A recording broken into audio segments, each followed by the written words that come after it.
when the one and only Chris Dietz is standing by with a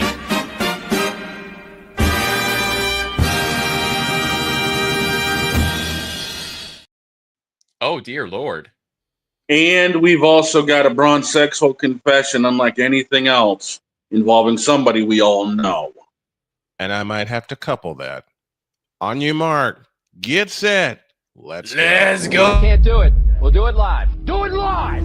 I'll write it and we'll do it live. Mister, will you please wake up, wake up, wake up, wake up, wake up?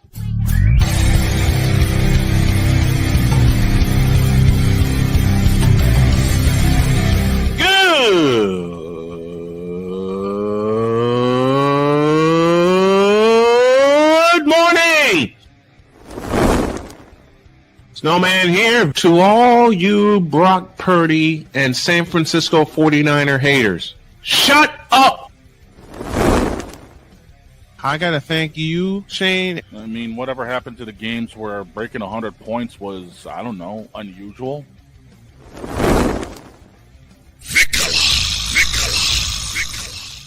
There was one word to sum up the All-Star weekend. Trays. Cause we take this job so serious. Splash Brothers, yes. Ray Allen, replace him with Steve Kerr. Reggie Miller, yeah.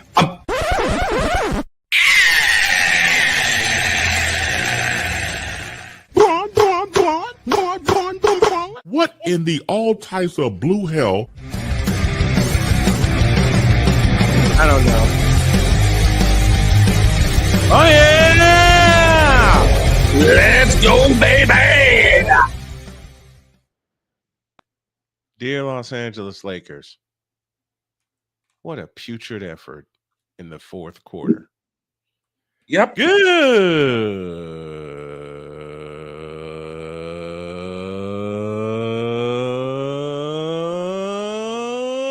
morning, and welcome to the wacky Wednesday edition of Snowman in the Morning in the region, across the nation, and around the world.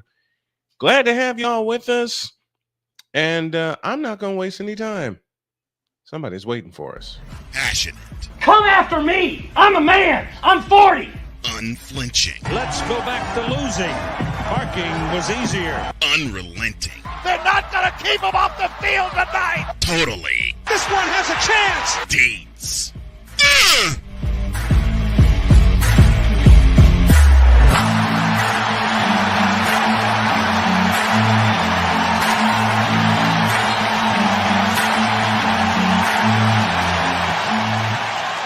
That's not just a murmur. That's a full-blown fibrillation.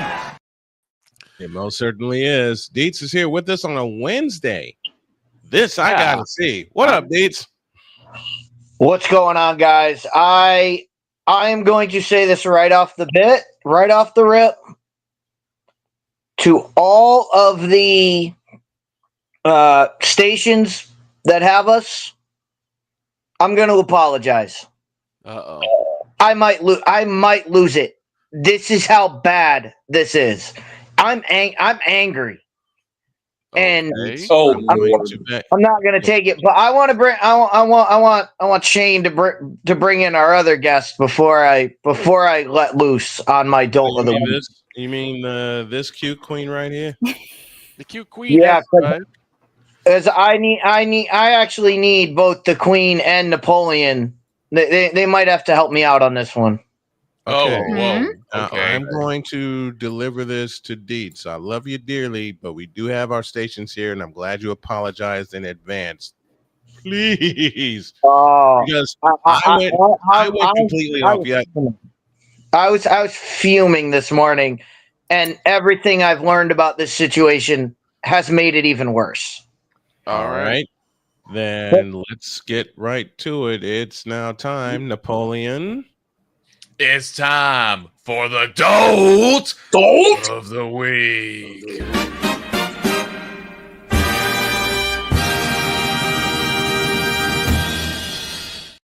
And the professor's dolt of the week is...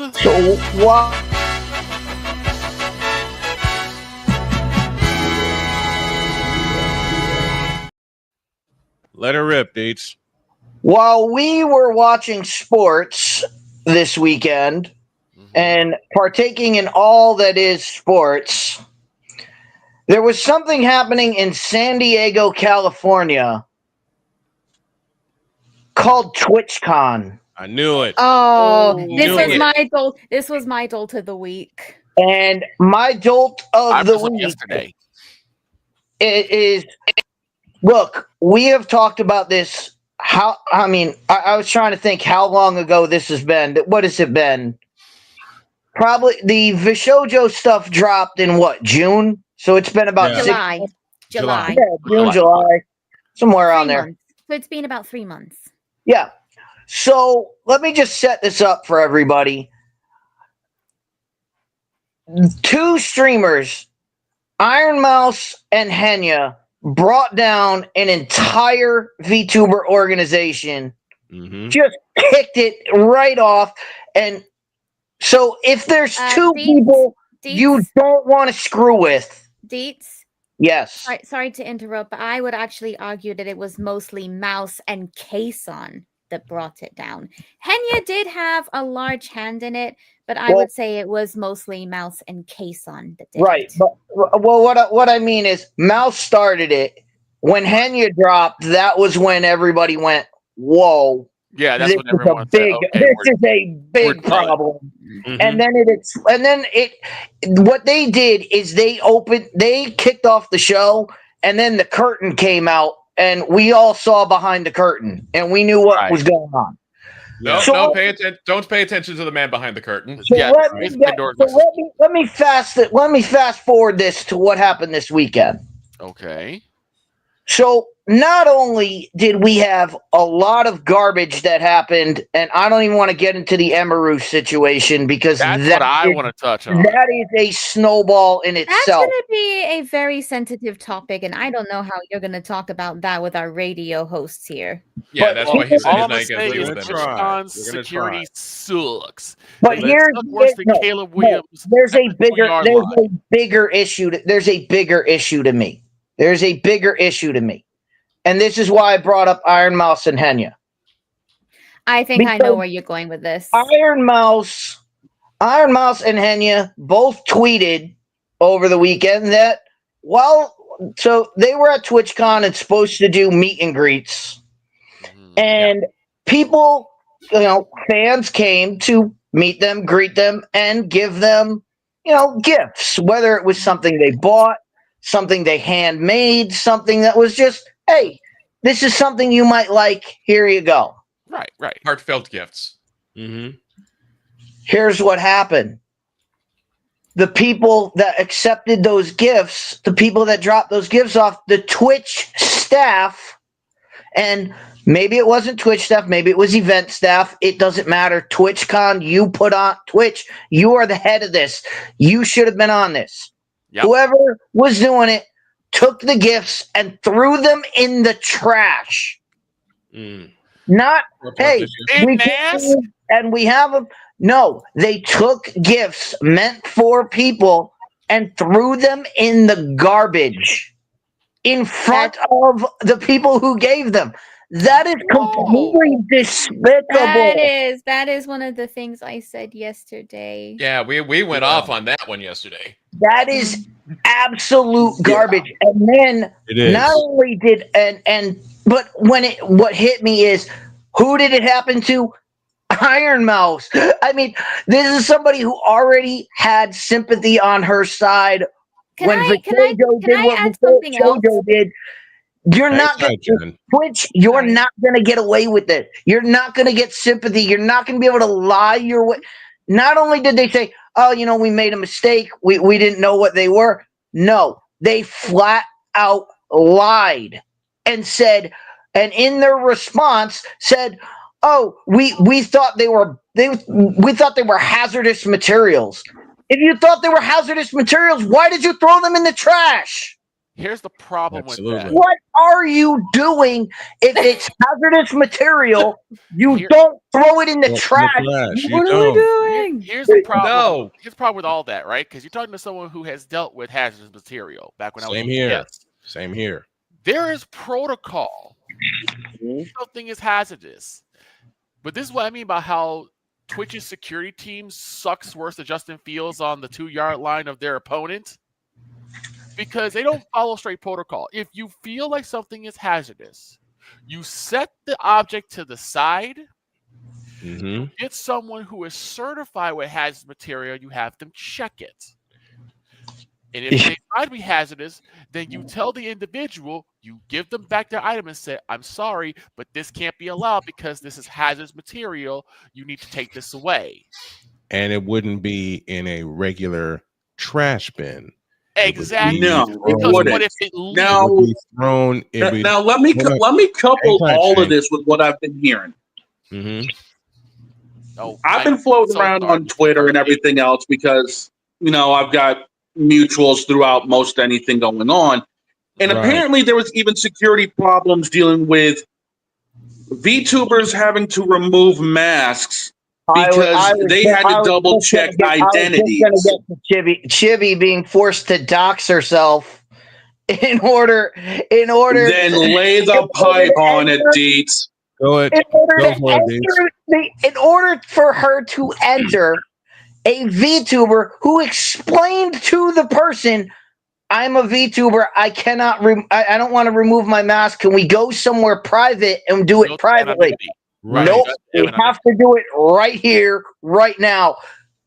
Again, I'm giving them all the benefit of the doubt by saying, you know what? Maybe this was event staff but your Twitch, you have millions and millions of people. You have thousands of creators who are VTubers.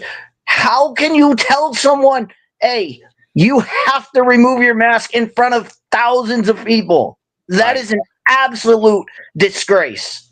And again, Jen wanted to couple that with. Jen wanted to couple that. Go ahead, Jen. So back on the Iron Mouse topic as well. Can we just keep in mind that Twitch throwing away all of her gifts came right after they pledged a donation of $100,000 to the Immune Deficiency Foundation on behalf of Iron Mouse?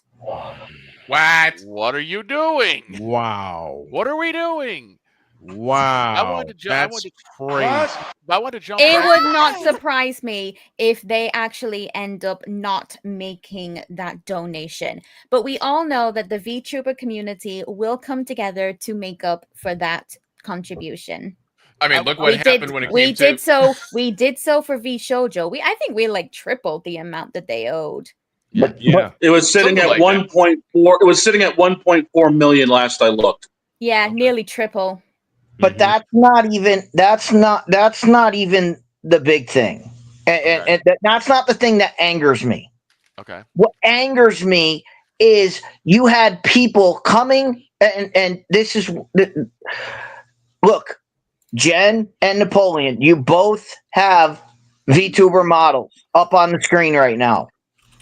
Yeah. But you know what? You know what I know that Twitch doesn't understand is there's people behind those models. Yes, exactly. They're not characters. Those are people. And you know what? People came to give them gifts and you threw them in the trash. That tells you we don't treat you like people. We're treating you like animals.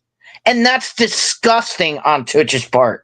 That's what gets me upset, is that they don't even understand there's people behind that. Yeah, many people... They treat them like they're commodities. And Twitch has always been like that. Twitch, they view VTubers as like second-class citizens. This is why I said that I want to advocate for fairer treatment for VTubers on Twitch. We deserve better. We are getting slapped with bans so long for absolute stupid reasons that literally any other streamer, including the cam girls that Dan Clancy favors, mind you, they can get away with so much, but VTubers, you showed a little bit of hip, you showed a little bit of underboob. Enjoy your 7-day ban. Let's go. What the hell is even that? Let's take this a little bit further. I mean, we just talked this yesterday about how, as Jen put, put it, a VTuber just a little bit scantily, just a little bit more skimpy, a little bit, hotter than most, all of a sudden you're banned. But you have a guy who has left his dog in a cage. Oh, apparently, on the subject of dogs, though, Hassan. Apparently, he's been banned from nearly every social media platform. Good. Time. But why did it take this long? Why did it take this long? For one simple reason. Twitch only reacts to backlash. This is the same guy who celebrated 9/11 years ago. This is the same guy who, just now we find out that he's probably shocking his dog, but he's done other things even worse to his dog. He has doxed people. He has sent hate bombs at the people, and it's only now that you do something. The best thing about the Hassan story is the other day when he was streaming and he was like, "Guys, can we all just relax?" And I was like, "Aren't you the one that said Ethan Klein's wife was killing people and she should be killed? Like, you're the one that you said this months ago, and nothing happened to you. And you tell everybody to calm down." What? Yes. Yeah. Here's the thing. Ethan Klein and Hassan Piker used to have a podcast together because they're basically on the same side. But once Ethan Klein started getting all these false accusations put on him, everyone turned against him, especially Hassan. Because Ethan Klein's wife is Israeli. Yep, Mila. And Hila. And she was born in Israel. And as we know, it's a state law that in order to become an Israeli citizen, you have to serve in the Israeli army. You have forced servitude. Yes, you do. So he served as a clerk. And Hassan used that to say, well, she was part of the Israeli, so Palestinians have a right to take her out. This was the exact words he used, was you have the right to take her out. Yep. Nothing was done about it. But again, and then you have months later this guy saying, well, can we all just calm down? No, you're the one that turned up the temperature. Now I'm going to weigh in on this. Now I will put two caveats out there. First of all, I haven't been on Twitch very long. I've been on YouTube longer than I have been on Twitch, but I have been on other forms of social media, as you all know. Yeah. The second caveat is I have worked very, very hard to watch what I say and where I say it, especially when I'm on the air. Right. The OG crew, Dietz, Dog, Victor, Cole Johnson, the late Alvin Washington, they know how hard I've worked to do this. And given the VTubers that I host on an almost daily basis with Queen Jen and Napoleon, you guys know how hard I work at this. Oh, yeah. I think you work harder than anyone I have ever met, and the amount of effort that you put into everything you do should definitely be recognized and awarded. I appreciate Agreed. it. But I am going... Give me this camera. Okay, here we go. Here we go. Popcorn? When people like me and Dietz and Jen and the big dog and Victor and everybody that appears on this show or any other show that is basically clean of any language, any nudity or whatever, and they are shoved down the totem pole. Yep. And are not allowed to grow. Meanwhile, and this is personal to me, you got people that claim to do play-by-play and they get all the bleeping growth in the world. Find the lie. They fit a particular demographic or they fit a particular narrative. Appear out of nowhere. And everything builds for them. It's not fair to me. It's not fair to the people I support and the people that support each other. And that's especially true on Twitch. Yeah, it's aggravating because like I said yesterday. Victor, go ahead. No. Jen, you go first. I'll Sorry. wait. Okay. Also, didn't Don want to say something? Go, Jen. I'll couple up after. All right. So it is like I said yesterday on the show for anyone that was here. Again, this is why we need to advocate for fairer treatment for VTubers. You guys said it best. We're being treated like second-class citizens. People fail to understand that we are real people behind the avatars. We may look cutesy, we may look like an anime person, and people may treat us like objects for their own desire. And don't deny that, because there are plenty of people out there who do that. Oh, of course. Oh yeah. Of course. Absolutely. To the dog. But these people fail to understand that we are real people piloting these avatars. Yeah. We deserve fair treatment, just like every other IRL streamer on the platform. Yep. We are no different. We may stream in different ways, but we all deserve to be equal at the end of it. So that's why I say this to Twitch.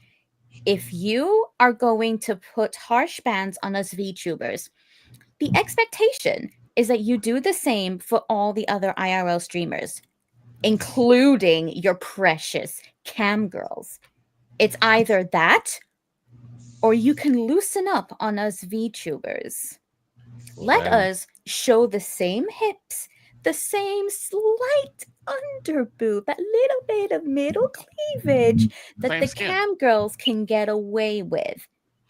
And if you do not be surprised when everybody eventually turns on you, because in the direction that you are going, it is not only inevitable, but I can see it rapidly approaching. You need to sort yourselves out, Twitch. You need to. Upstairs.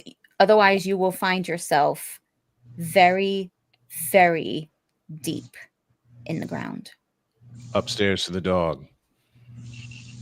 I've been sitting on this for a little while. Now, everybody knows. Everybody knows not only have I been helping out with this show for the longest time, I've also been on Twitch for 6 years off and on. I've been doing my thing with the Queen for actually her stream over 2 years now. Yeah. Now, what pisses me clean the off is the double sword that is currently being used on Twitch. People who use Twitch for its intended purposes are getting hammered on. While people like Amaranth is running around doing what she's doing stupidly. People like Triple S Sniper doing her shit. And you got this idiot. And radio stations, I'm sorry. But you got this idiot abusing his fucking dog on your platform. And you say nothing. You say nothing until it comes down to where you have no choice. Twitch, you are more reactive than you are proactive. And that's why you're about to drive that damn car off a cliff. And there ain't no parachute to save you. Get your shit in order, or else your program and your service is going to fail miserably. Can I jump in on something real quick? Let me add this. You know, one thing I'm doing about it, I'm not streaming on Twitch this morning. After hearing all of this and Deets opening the dam, you know, not only did Deets open the dam, he busted it wide open. Can I jump in on something? Go ahead, Victor. So I know Deets didn't want to talk much about the Emery situation, but I will, because as you know, Snowman, I used to do something kind of similar to security detail when I did handling for Gotham's Finest, which was a cosplaying group for all types of Batman characters. I was Two-Face, but when I wasn't on the floor, I was a handler as a SWAT team member. Our job was to make sure that if we were on a parade or something, we kept the parade going. We kept the parade moving forward. If people tried to jump something, we all kind of kept them away from the performers. That's always been our thing. So why in the world? And maybe Dietz is right. Maybe this is the event staff. But if this is Twitch's staff, you guys suck. Because you let a guy literally stroll up to Emeru, grab her by the face, and try to plant one on her. Mm.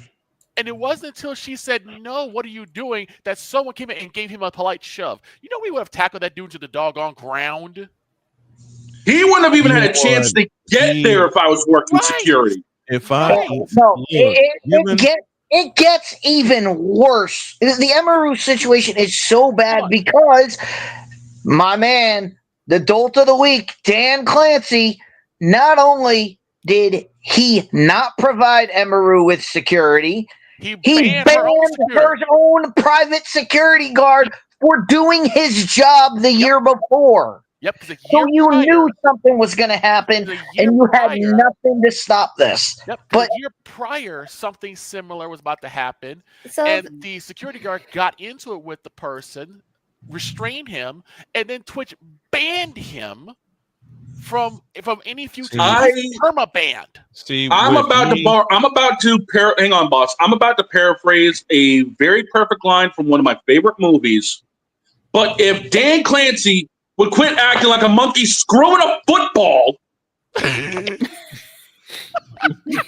we wouldn't be in this deep BS that we're in now when it comes to Twitch.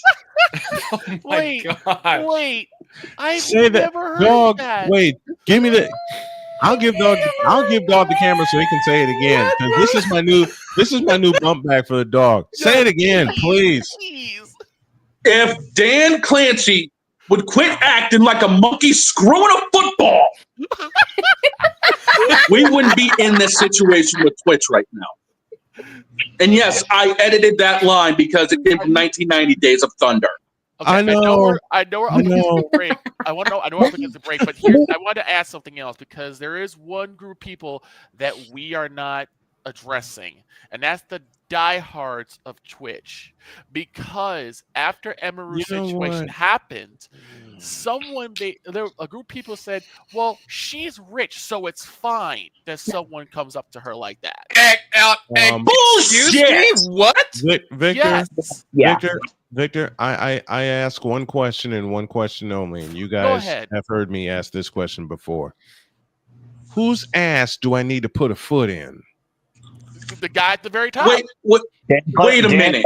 Because she's rich, she deserves to be assaulted like that? Yes, that is what some of the diehard Twitch fans are seeing. Now I'm mad. Go to break before I lose my mind. Yeah, before we go to break on this situation, the thing that gets me in both situations, Emeru's and the situation with the gifts, all three, and the situation with Chibi, where they basically told her fans, "Hey, she can't come out because she's sick," and they, in all three situations, they lied about it. They lied about what they did. They lied about what the situation was. They lied about everything to try to CYA. They tried to cover their own butt, and they couldn't do it because everybody knew they were lying. It's the golden rule. It's the golden rule. The golden rule of life. It's not the action. It's the cover up. The cover up is the worst. Why do you think Hassan's getting the crap? Even from his own fans. Hassan's getting the crap from his own fans because he tried to show the collar off. He said, "Oh, this is the collar that Kaya was using, and it doesn't have any shock prongs, except for the fact that you could clearly see electrical tape on it." Jen, can you put that buffer back up again, please? Oh, do I have to open my mouth again? That actually hurt my jaw. Oh, I'm sorry. No, it's okay. I can do it for a bit longer. I just need it up there for a couple seconds, okay? Okay. Do you need me on full screen for this? Like that. 1, 2. Why are you not working? There we go.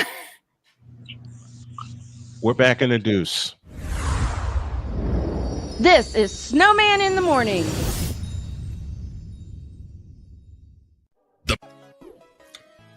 Ladies and gentlemen, how y'all doing?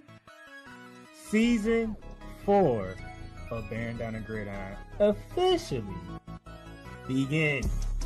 Let's get into it. The Big 12. The Big 12. On the state was your champion, and they were picked last. Speaking of the CFP, we continue to believe the 5-11 model proposed by the Big 12 right playoff format for college football. Voila! You make as much money. Those schools make sometimes as much money as an NFL team does. I think that's the model to go. Because we already said one thing,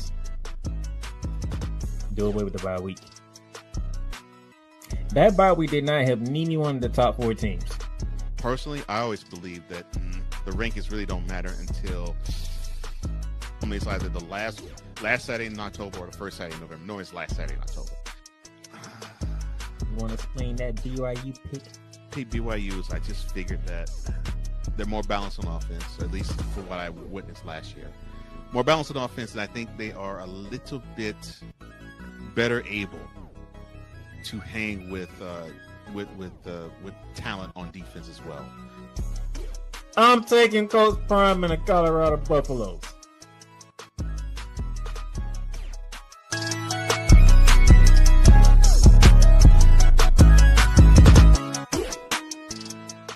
Join the transporter to Hades. Your butt and gut becomes one. Join the reformer of hooker whores. This is my daughter, Placenta Booty Johnson. Join the bronze car. Whenever you are in distress, take off your baseball cap and throw it in the air. Join your very own superhero of broadcasting, Chris Bass. So whatever color crayon they get, they palm it and do 2 circles, and that translates to, I can beat up black people. As he takes you through the week's paces in Baseline. Live every Saturday at 8 a.m. Eastern, 7 a.m. Central, Pacific Time Zone people, just stay asleep when this is on live and just catch the recording. Oh, I'm sorry. Exclusively on the Chris Bass YouTube channel.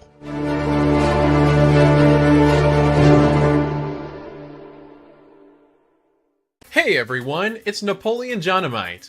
Join me on October 27th to celebrate 5 years of the English-speaking members from one of the top VTuber agencies, HoloLive.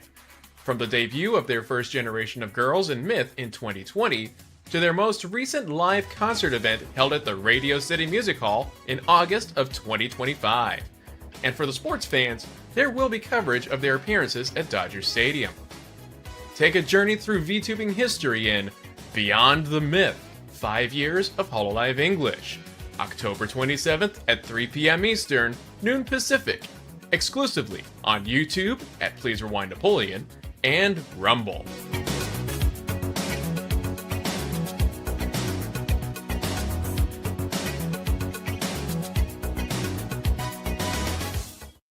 Cause we take this job so serious. What are we doing? What in the all types of blue hell? This is Snowman in the morning. That's the question we're asking of Twitch right now. Even though I'm still angry, I'm kind of glad that I didn't swear because I was really close. I understand.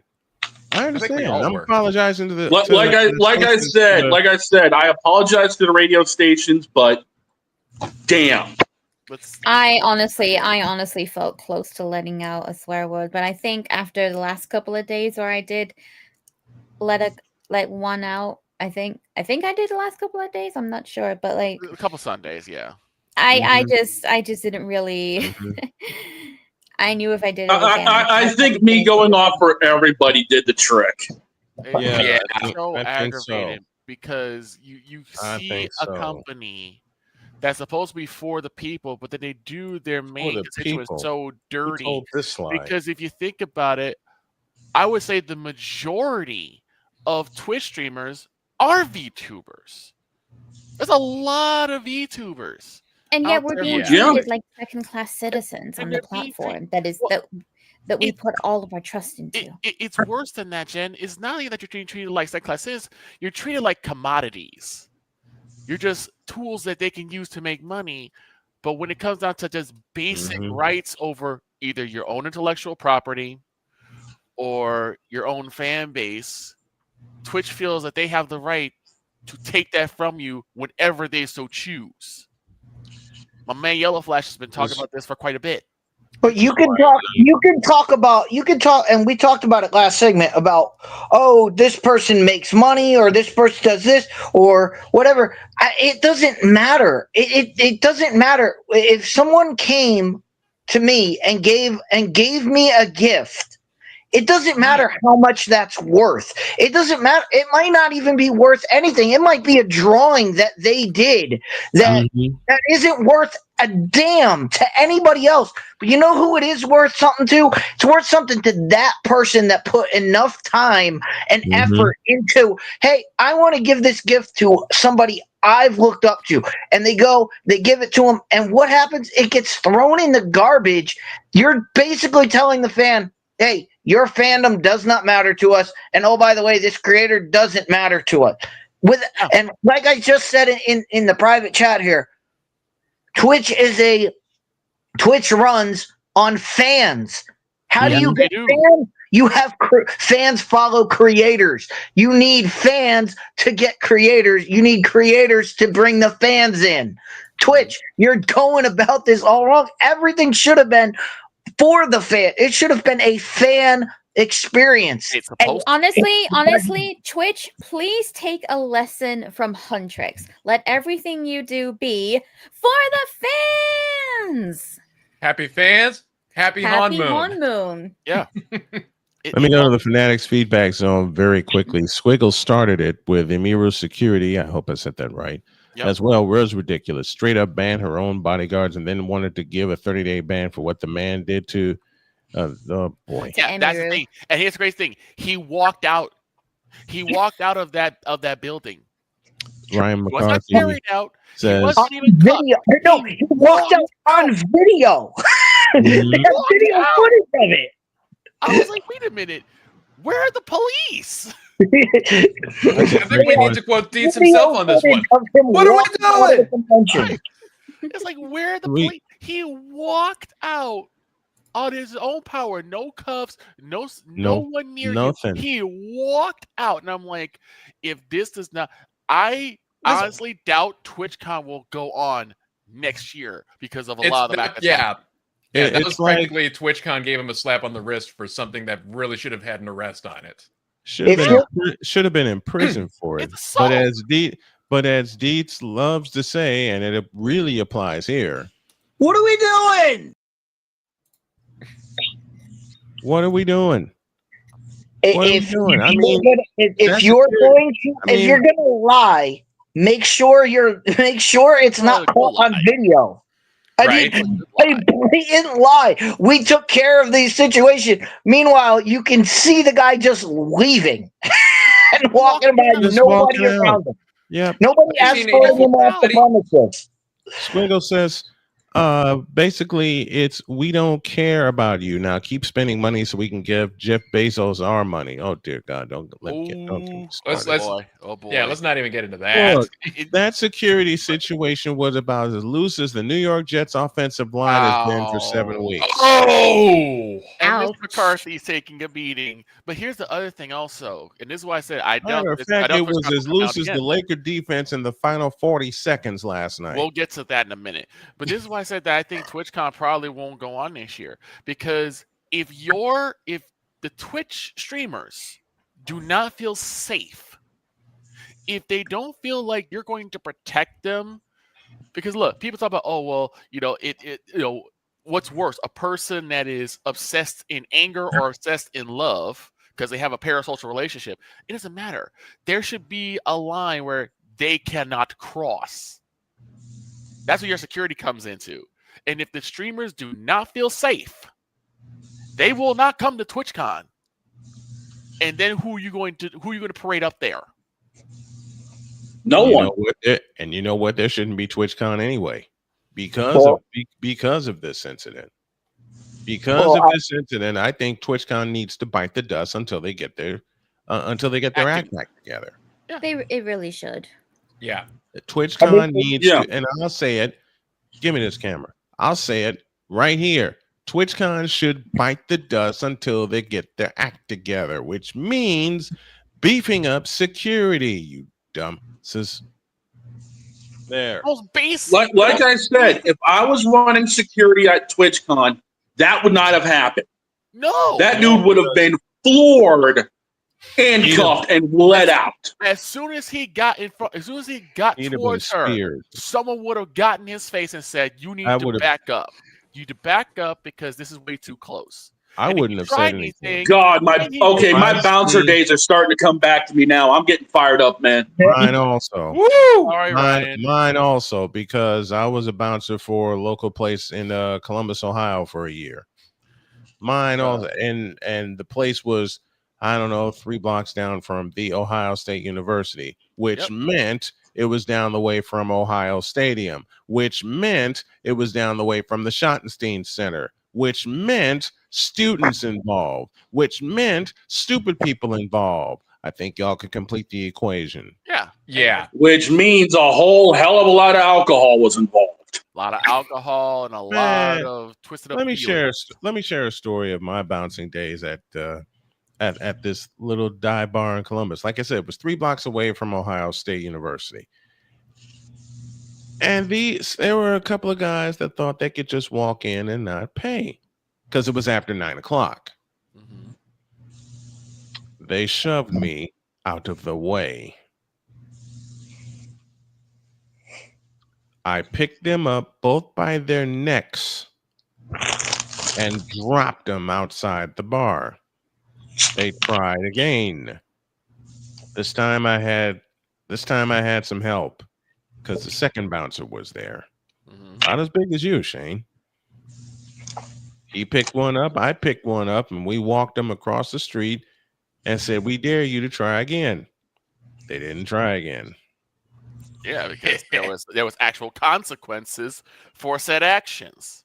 And I'm Speaking sorry, of McCarthy, consequences, beating up on your Jets. But speaking of consequences, I'm gonna go here. The Boston Bruins. Oh no. There goes the cap from the dog. He's in distress. See, he was fired up, and I had to make him laugh. There are 3 things in life, and I'm borrowing from Ryan McCoffey here. There are 3 things in life you can count on: death, taxes, and Carter Verhaeghe. No. Shut up. That goal should not have happened. Shut up. Carter Verhaeghe. How can I put this? Oh my goodness. Took a Rask. Okay. No. I'm not even gonna invoke Tuukka Rask in this one for once. No. I will. Jeremy Swayman looked like Tuukka last night. No, I got one better. Jeremy Swayman looked like Tony Graffinino. Oh. Matter of fact, Jeremy Swayman looked like Jerry Remy. And Jerry Remy used to let balls bounce through his legs, over his arms, over his head all the time. Swayman looked like Buckner in '86. I was about to bring up Buckner. Not even Buckner. You know what? Swayman looked like Leon Durham in 1984. Oh no, 84 through Durham's legs. Exactamundo. Garvey, effing Garvey, 2003, and Barbara Murray. Okay, get to the point on why you're bringing up Carter Verhaeghe because, that should not have happened. Yeah, exactly. And plus we need to laugh now. Yeah, Carter Verhaeghe got a wicked bounce into the net, and that was the game winner last night. What? Why am I making? It wasn't even a wicked bounce. It was a bad deflection that ended up getting popped up, and he lacrossed it. Mm-hmm. Well, you do what you're supposed to do. Someone has a question. Swayman should have covered that. He didn't. Well, that's why he's Jeremy Swayman. Yeah. Sorry. That's why we need a better goaltender. You had one. You let him walk. Yeah, we did, and we stupidly let him go to freaking Ottawa. Not only that, you let Brad Marchand walk to Florida. I didn't bring it up this time. That was the tech. I'm bringing it up all the time because it gets an easy laugh from the dog. Now the Queen has a story for us. Talk. Oh no, I'm gonna save it for a certain segment. Oh, she has it for hour 2. But I do want to bring something that Damien said, Mr. Jeremy looked like. Wait a minute, Jeremy Swayman looked like Matt Nagy after Cody Parkey double doinked the stupid field goal, which I'm never ever letting go. You know what? I'm glad you brought that up, Damien. Mm-hmm. Side note: the Bears haven't had a good kicker since Robbie Gould. True. And they stupidly let him walk. And Victor is going to hate me and love me and laugh at me at the same time for this. But they stupidly let him walk to San Francisco. No, I'm not mad about that at all. And 3 years after he walked to San Francisco, he came right back to Soldier Field and walked off the Niners against the Bears. Yep, I remember that. I'm not mad about that. That's a true statement. Robbie Gould was probably one of their best kickers, and actually, he backed up another great kicker in Paul Ettinger. Kevin Butler. Well, I say Paul Ettinger was a great kicker because he had that rotation kick. Well, before him, there was Kevin Butler. Yep, there was Kevin Butler, then Paul Ettinger, then Robbie Gould. Paul Ettinger, and then Robbie Gould, and they let Robbie Gould, and they let them all walk. They let them all walk. They let them all. Just like the Miami Heat let Jimmy Butler walk to California. And look what he's doing over there. Yep. Now, Mr. Damian Hernandez. He brings up a valid point about name, image, and likeness. He does. Name, image, and likeness boosts ratings and brings in money. So they don't care about anything else as long as you're making them that green. Mm-hmm. That is a true statement. And that's a bad situation because, again, if these streamers do not feel like they're going to be protected, if they feel like they can get assaulted in any way, shape, or form at any time, guess what? They're not coming up. They're not showing up. NCAA, anybody?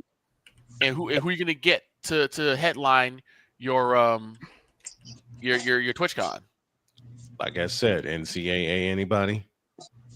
The NIL deals. NIL deals, which are completely out of control, and they're still out of control.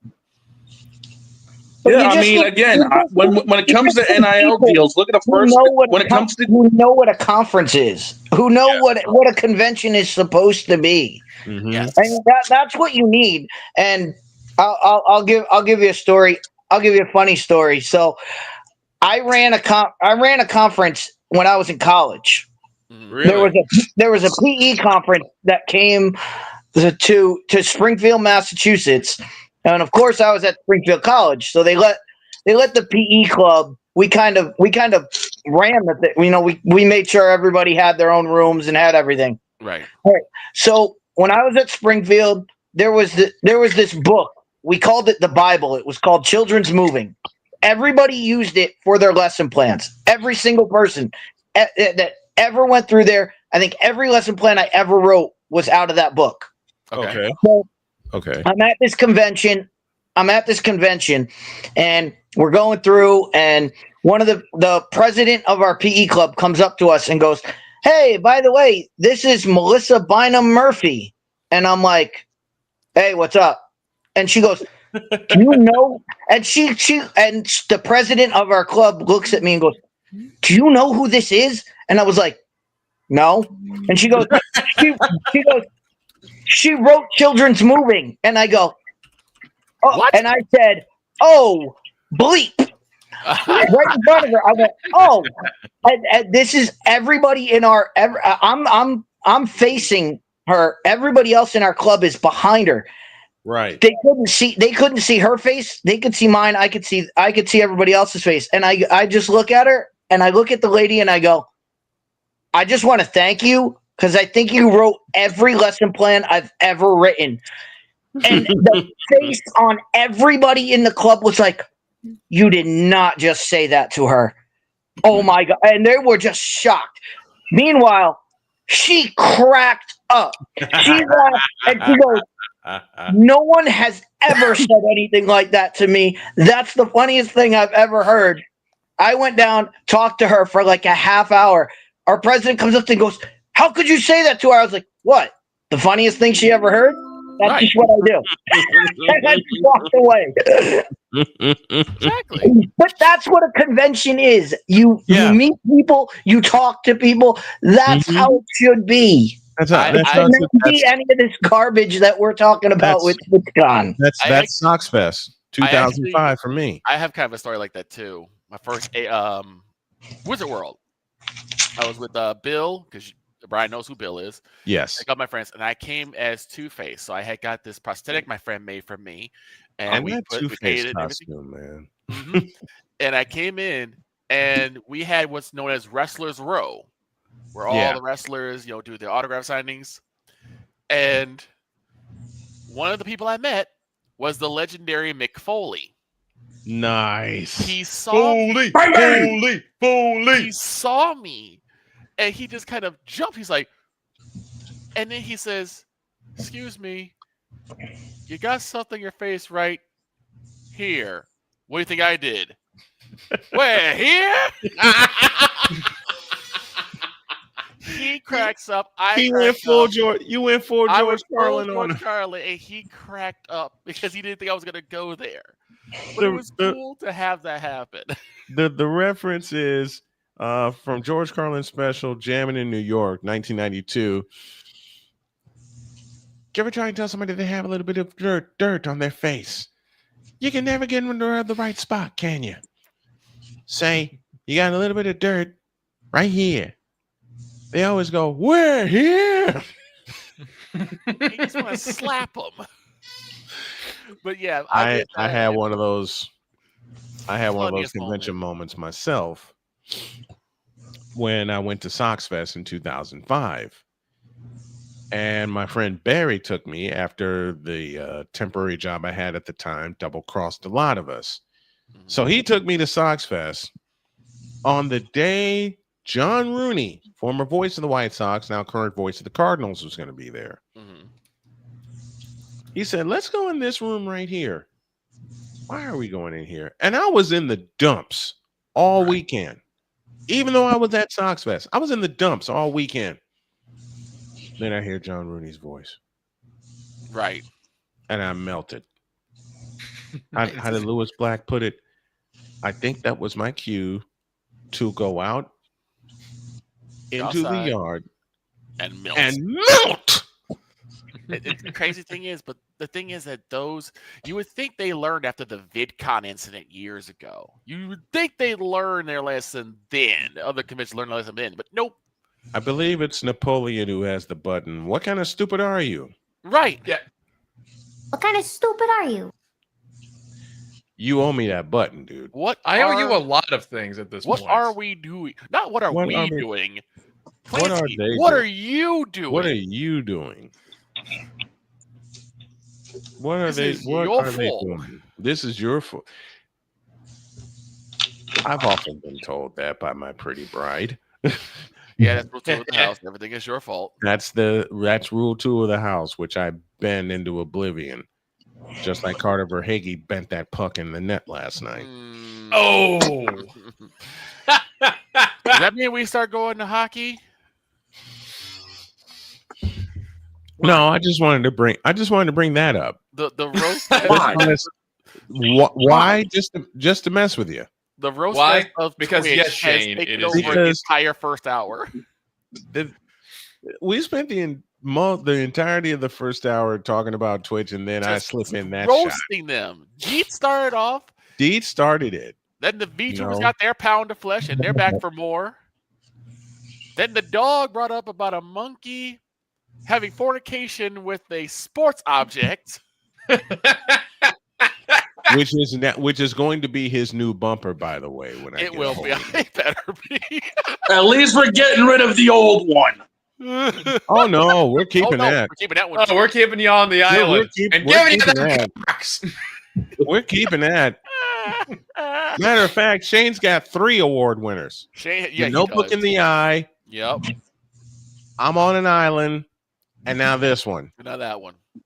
And as far as this person here, Sorry about that. Yeah, you had turned away for a minute. I thought something had happened. Yeah, I was on call with Mom. I'm sorry. Oh, okay. Let's see. Which ones do I have for Jen? Skill issue. Stay solo. And I have a couple other ones I'm flirting around with, and I'm going to. What do you mean a couple of? Excuse me? Talking about bumpers. Bumpers. Yeah, but like, what else could I possibly have for you for a bumper? Sweep that is one. Stay solo is the other. Sweep that. Stay solo. And skill issue. And I've got two others I'm flirting with. Excuse me, what? Oh boy! Don't excuse me. Meanwhile, Napoleon handed me one on a silver platter. Yes. I've handed you a few things. I think we need to give him a couple other bumpers to make up for the fact that he only has like one at the moment. I only have one too. I'll Wait, buy really? one. No. Buy one. No. I don't know. I feel like there's a few others I'm flirting with Victor. Oh no. The one with Gerald is too easy. I don't think anyone tops that. Anyway, guys, I do need to step away. I do need to step away for a moment. I'll try not to be too long because I know you guys are itching to hear my story in that certain segment. Yep.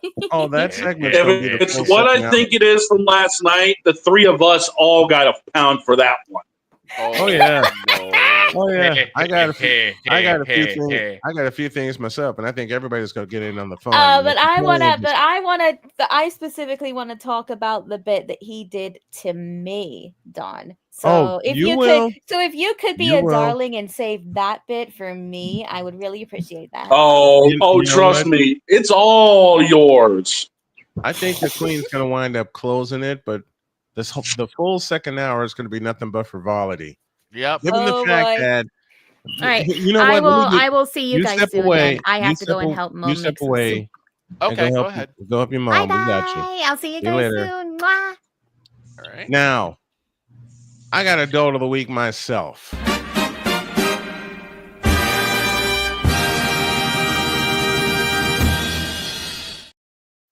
And the boss man's Dolt of the Week is...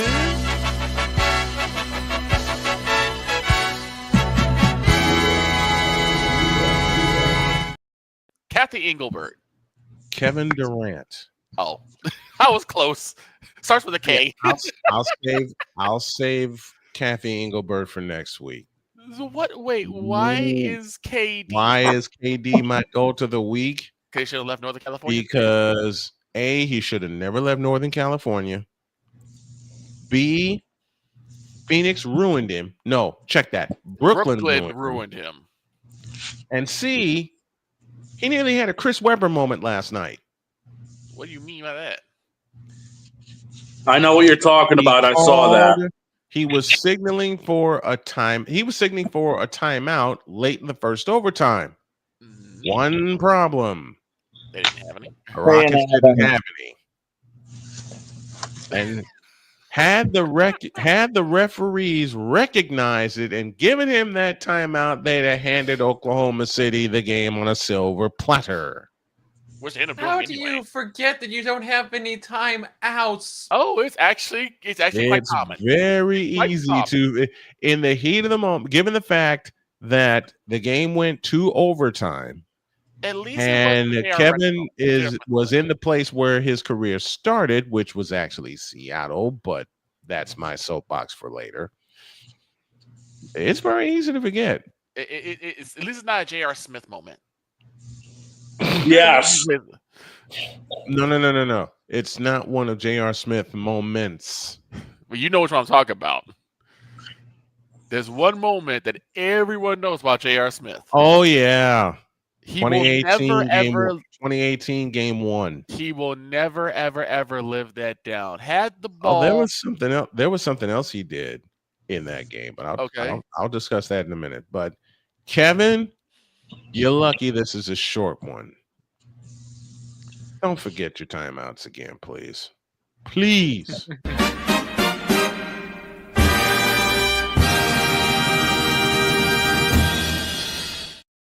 And isn't he the oldest on that team? Nobody. Isn't he the oldest on that team? Yeah. Yes. So he should know better. And good, but then heat of the moment happens. I get that, but it's like this again. That's like, should we forgive Milton Bradley for? I could blame that. I could blame that easily on Ime Udoka for not alerting his team about how many timeouts they had in the overtime. Well, I'll ask: should we then forgive Milton Bradley for throwing a ball into the stands? Oh hell no! It's too funny. Yeah, it is too funny. Hell no! It was too funny. Tell me that didn't happen when he was wearing the green and gold. Oh no! That was when it happened when he was wearing Cubby blue.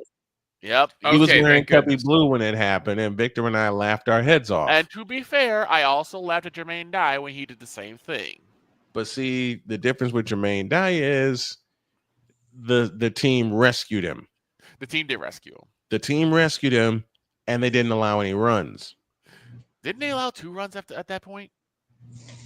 At that point, the game was tied. Okay, I was wondering if they. I wonder if Jermaine Dye, Jermaine Dye committed to Milton Bradley. Difference is the team I'm talking about Milton rescued Bradley. I'm talking Milton Bradley. Didn't that surrender 2 runs? 1 run. 1 run. Okay. 1 run. Surrendered 1 run. Now, here's the J.R. Smith moment that Victor does not know about. Okay. Everybody knows the J.R. Smith moment in 2018, game 1, when he ran out the clock. Yep. In regulation. That's what I'm talking about. That's what I am talking about. There was another moment that happened in game 1. Okay. Oh no. This occurred before the game even started. Oh no. Victor, you've been around me for 25 years. Yes. You've seen me do player introductions. Yes. For that many years. Yes. Don't you think the players pay attention when their name is called over the public address? You're supposed to. I mean, that'd be like if Michael Jordan did run out and remember put the team in the middle when he came out with from North Carolina. Well, J.R. Smith had, like I said, this is J.R. Smith's second adult moment in game 1. Matt Horowitz, who was the Warriors' PA announcer at the time in Oracle Arena, busy announcing the Cavs starting lineups. Mm-hmm. Tell me why, when J.R. Smith was the 4th player introduced, the 5th player introduced was ahead of him in the line, and we see J.R. Smith running toward his bench. What? Why? I'm not kidding. Oh my god! I'll have to. You know what? I'm gonna find it. Oh, during the break. And Damian says, "I can't believe I'm doing this to my goat, but can we put MJ on the Dolt of the week because there's no way in hell he ain't ever touched the basketball after leaving." I call BS. Well, Damian, you've never seen MJ after basketball. I have. The dude can still play. I asked this question, and he can still play, but he doesn't want to anymore. Exactamundo. He doesn't want to keep dominating. I do have a question, and I got to ask my man Dietz, because Dietz watched the same game I did on Sunday. Now, the Cowboys beat down the Commanders. That's good. Oh, no. But I got to ask a question, Dietz. What was that play on the 1-yard line? Can you explain that one to me? They ran 33 blocks. They handed the ball to the running back and just no one blocked. No one blocked. the entire defensive line swallowed him in the end zone. And you know what the great part is? At that time, Dietz says, "Okay, I've had enough. I'm going to get dinner." He literally said, "You can't make this bleep." You really can't. I was on the air when it. I was on the air when it happened, but I got You're Dietz both on the air, and I just said, "Are you kidding me?" And I get Victor's reaction was was priceless. Victor's and Dietz's reaction was priceless. Again, it's like we're gonna try to outsmart them by running. It's like they're ready for the run. They're gonna send a blitz anyway. Yes. Put Pickens on a fly or a post route come in, and you probably have a no. You can't throw. For coaching 101, you're on the half-yard line. You can't throw the ball because any penalty. Well, unless you're the Miami Dolphins. Unless you're the Miami Dolphins. Any penalty that occurs in the end zone is a safety, so you can't throw the ball. What you do in that situation is what every team does. What's that? The tush put. The quarterback sneak, get a couple yards, and that way when you hand the ball off and your guy gets stoned at the line, he's not in the end zone. He's not in the end zone. But that's what most teams give yourself some room, but then just quarterback sneak it because once you step back, you're asking for trouble. Yeah, you are. Like you said, Deez, unless you're the Miami Dolphins. Unless you're the Miami Dolphins, which happened on Sunday as well. I watched that game. Illegal hands to the face in the end zone by the Browns, and the refs just let it go. They called the penalty. They called the penalty, but not the safety. I was like, "Wait, what just happened?" What happened there? You called a penalty in the end zone, and it didn't occur. It didn't occur to them that it happened in the end zone. No. Normally, I would do this after the break, but considering we're 7 minutes into the hour, I'm going to throw you an ID. You're listening to WJKS-TV, your Hoosier Sports Home and Indiana Sports Hub play-by-play voice. It's the Worldwide Sports Radio Network. You're listening to WQVZ, 1700 AM Mission Radio. Me and the Lord, we got an understanding. We're on a mission from God. A play like that will make you pull your hair out. Oh, wait, I don't have any hair. Snowman in the morning after this. This is Snowman in the Morning. Here's an important message from the Diabetes Solution Center. Do you like pricking your fingers to test your blood sugar levels? No one does, but it's important to maintain your health. And now, by wearing a small remote device called a continuous glucose monitor, or CGM, you don't need to prick your fingers anymore. It's easy to use and helps you make more accurate diabetes treatment decisions. If you are testing your blood sugar 3 or more times daily, injecting insulin, or using an insulin pump, call the Diabetes Solution Center right now. And if you have Medicare or most major insurance coverage, you may be able to get a new CGM at little to no out-of-pocket cost. Shipping is free, and we'll even bill your insurance company for you. If you are testing your blood sugar 3 or more times daily, injecting insulin, or using an insulin pump, call the Diabetes Solution Center right now to learn how to end the painful finger sticks and get your own continuous glucose monitor, or CGM, at little to no out-of-pocket cost. Are you waking up in the morning with a sore jaw, headaches, maybe even ringing in your ears, all because you're grinding and clenching your teeth at night? That's exactly what was going on with me. That's when I found this, the Brooks Night Guard. Now, the Brooks Night Guard redirects the bite force away from the back teeth, reducing jaw pain while still protecting the teeth. This unique design is what makes Brooks Night Guard different from all other traditional grind guards. Go to brooksnightguard.com and order yours today. SeatGeek is the ticketing app for fans like Boomstick Lady. No free throw is safe from the roar of her sticks. SeatGeek helps her find a seat in the direct eye line of the shooter so she can sit where her boomsticks make the biggest boom. Everybody okay? SeatGeek handles the tickets to sports, concerts, and more, so fans can fan. Hey everyone, I'm joined by my old friend, Mr. Ellis Williams, AKA Mr. Biggs. You called me and you told me, you said, man, I got CarShield and it worked. What made you get it? I have this old SUV and I know the manufacturer warranty is about to run out. I don't want to get stuck with expensive car repairs. Right. So I gave CarShield a call. Coverage was very affordable and there was no long-term contract. A few months after that, transmission went on my car I took it to my mechanic. They called Car Shield and saved my family and I $2,400. CarShield is America's #1 auto protection company. Their administrators have paid out over $1 billion in claims and cover most vehicles from 5,000 to 150,000 miles. You'll receive 24/7 roadside assistance, courtesy towing, rental reimbursement at no additional charge. Give CarShield a call today before it's too late. Remember, CarShield cars go farther. Protect yourself now against expensive auto repair bills. Call 800-513-9263. This planet has been great to me. It's given me gifts that I can't even explain. It's given me adventures and memories I'll never forget.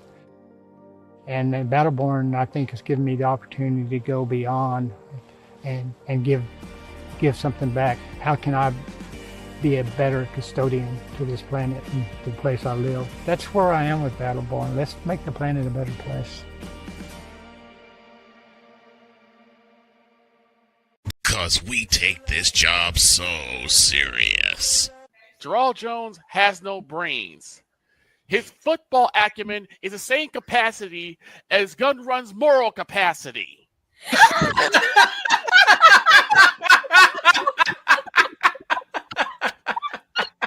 Oh, hell no! What in the all types of blue hell? This is Snowman in the Morning. My nose is still recovering from that. So I did a thing. Oh no! Oh, what did you do? Hell. I found something. Okay. Here. I do have. Anytime that laugh comes up, it's not good news. So I do say something since the NBA started. Dog, there's something that you say every morning. Do you know what that thing is on the intro? I mean, what happened to the games where scoring 100 points was, I don't know, unusual? Was rarity, right? Mm-hmm. Yeah. How on earth does this happen? Last night, Rockets and OT. Now you expect this. 125, 124. Both teams on fire. Yep. Yes. Great game. But also, the Warriors 119, the Lakers 109. Who played defense? The Warriors did because they won by 10. In the last 40 seconds, but how do you allow 109 points? Let's see. Luka Doncic had 43 of them. Luka. Yeah. And now he knows how LeBron feels. Oh, did I say that aloud? Rude, but I'll allow it. Rude, but I'll allow it. Now, Victor discussed something, and I piled in on it. Uh-oh. The stupidity of J.R. Smith. Oh. Now, we know the first incident, and I correctly say cry with the stupid play. Good. I hope LeBron keeps crying. Cry. I hope LeBron keeps crying. Poor Ryan. That's enough. Oh, we're just getting started, Ryan. Oh no. And if y'all haven't had a chance to check out No Credentials Required, please do so. Please subscribe. Help the channel get to 1,000 subs, because we got to go to help them get to 1,000 with our influence this year. Also, I heard from the supervillain himself, he may bring it back, have another donut. He better bring back have another donut. I want donuts now, damn it. Right. No, I'm kidding. Now. Donuts. Shut up. Shut up, Homer. Wait, let me see if I can do it. Donuts. Oh my God. Since it is Halloween, the best Simpsons one is when Homer goes to hell. Yes. And his punishment is to eat donuts, and he eats all of them. Yep. He's like, more. And actually, he made a deal with the devil, and eventually his head became a donut. Yes. Yes. Mark's like, stop eating yourself. Did. But I'm so sweet and tasty. Ryan says that's enough. He says, I'm just tired of my team being a punching bag for every other fan. Mr. McCoffey, Ryan, they're a punching bag for you, considering the way you eviscerated them this past week. Ryan, which was very enjoyable. Ryan, what team do I root for? If anyone knows about being the punching bag for the rest of the NFL, it would be the Cowboys. It'd be us. Even when we win, we still lose somehow. And then this happens, courtesy of VP Emeritus. This has been yet another beating a dead horse presentation. The World Series is Friday, and it'll be right here on the Snowman Multimedia Channel and Snowman Sportsnet. 8:08, I beg your pardon, is the first pitch. We'll be up at 7:30 with the pregame show. Now, I found something. Okay. Oh, Lord. Again, I do not like that laugh. Remember when I said J.R. Smith in Game 1 of the 2018 NBA Finals had 2 mistakes? You found them, didn't you? But everybody only knows of the main mistake. Main one. I got 2 words for you. You found them. Watch this. Number 13, Tristan Thompson. At one guard position, hitting 6'6" in his 14th year at St. Benedict's Prep in New Jersey. Number 5, J.R. Smith. And at the other guard position, standing 6'3" in his 10th year out of IUPU. Did he forget to? He was doing something off screen. He's like, "Oh man, they called my name, bro." How did you forget to be there in the lineup? Usually, that's what happens. Usually, Edward at the bench. NBA Finals, Game 1. That was away? He was the away team, right? Yes. Okay. This is why I asked that question, because usually it could be a bit easier to miss that when it's the away team, because the away team is very much toned down compared to how you do the home team. You know, think about how we were. I will not allow it. I will not. If Victor won't allow me to throw excuses at his Cowboys, then I'm not allowing this. Watch time, penalty flag. Personal foul, unsportsmanlike conduct on the Snowman. Half the distance to the goal. But how does that even happen? Take a look. Number 13, Tristan Thompson. At one guard position, hitting 6'6" in his 14th year of St. Benedict's Prep in New Jersey. Number 5, J.R. Smith. And at the other guard position, standing 6'3" in his 10th year out of IUPUI. Number 3, George Hill. Head coach for Cleveland is Tyronn Lue. He just took off. He's like, "Oh wait, you called my name." J.R. Smith, you big dummy. You big dummy, see what you did. The reason why things. Oh no, you big dummy! Look, dear J.R. Smith, you fool! And his teammates have got to be thinking, "Oh hell no!" J.R. Smith, he's like, "Listen, J.R. Smith, bad things will happen to you because you have bad luck. The reason why bad things happen to you is because you're a dumbass. It's because you're a dumbass." Once again, I am so glad I found that clip. I love Red Foreman. Let's relive that J.R. Smith dumbass moment, shall we?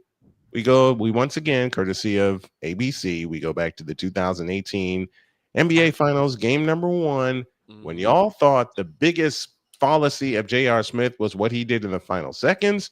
Oh no, it was what he did in the opening seconds. Number 13, Tristan Thompson. At one guard position, hitting 6'6" in his 14th year of St. Benedict's Prep in New Jersey. Number 5, J.R. Smith. And at the other guard position, standing 6'3" in his 10th year out of IUPUI. Number 3, George. You wonder what happened. Maybe he ran to the bathroom. And he realized they called this. They're like, oh man. Look, he ain't Patricia Bernard from the Price is Right incident, okay? When her name got called and she was in the bathroom. No, you don't. Damien, I'm ahead of you. Okay, Damien says someone needs to make that a meme right now. Working on it. Marlene Miles, come on down. You know what, Victor? Marlene Miles, come on down. Victor. Yes. You are either gonna love me or hate me for this. Okay. Oh, Damien, that's not right. Yes, it is. JR had Lamar Jackson. Why? Because yes, Lamar, it is you. It is you. Exactly. Oh no. What Dear now? Victor, whoops. Wait a minute. I gotta take this out of here. Try again. Why don't I do this? Why don't I do this? Because Victor reminded me of something. Oh dear. And very recently, I just happened to find it. Really? What'd you What find? is the next name on your list? Bob, that name is Marlene Miles. Come on down. No, come on down.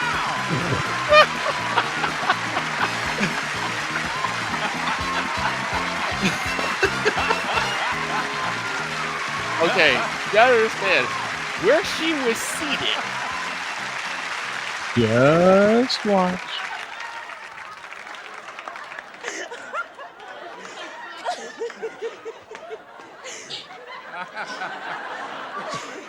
I really don't know. You know? Sometimes you go home and you think, well, I've seen it all. Then you come in and it starts all over again. Mm-hmm. Now, Marlene, you're seated right there. Yes. Johnny called your name. Yes. 3 steps to there.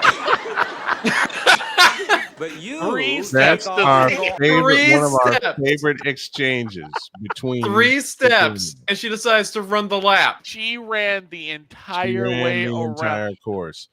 Now, Arku is in the house with us. Says the Lakers are still trash, and they're going to be trash all year, LeBron or not. Oh, they not just trash. They Like, did. ooh, trash. JR had a Lamar Jackson moment. That ain't the only moment he had. Oh my God! Yes, the Lamar, Lakers can never, will never, under JJ Redick, play defense at all.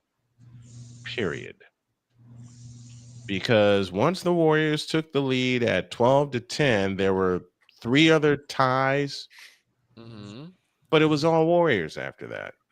Yeah, it was. And if you're defending one Wardell Stephen Curry II and you allow him a 1.5 of space, not an 1.5 a 1.5. You give him a half inch of space, he's going to drain it. Give him a half inch of space, he will drain it. Actually, let's see. Steph was 33 feet away from the basket. Defender allowing him more space than the offensive line allowed Justin Fields to take a snap. Oh, dear. There was more space in front of Stephen Curry than there was in front of Tua Tagovailoa when he threw that interception to start the third quarter.